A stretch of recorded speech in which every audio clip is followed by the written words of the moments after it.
Today, we are talking about configuration management.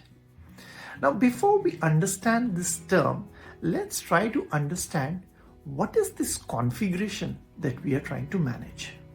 Typically, software runs on servers.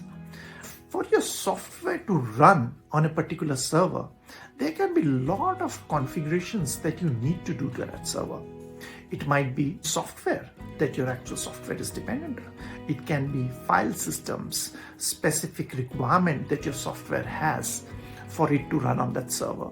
It can be certificates, files, various other configurations which needs to be done to that server before your software can actually run on that server.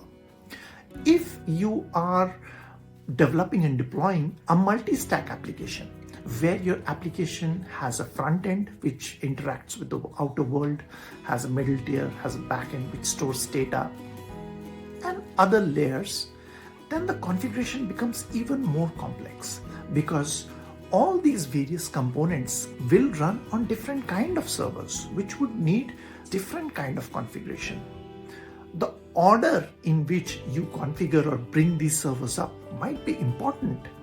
The configurations of one server might depend on some configuration items of other server, and they need to interact and share this information in order for them to be set up correctly.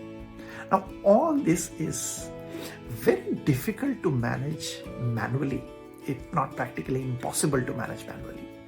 This is where configuration management comes in, where using tools like Ansible, SaltStack, Puppet, Chef, you can actually automate this entire configuration in which you can write pieces of code and run it through different pipelines for your hardware to be configured properly for your software to run on it.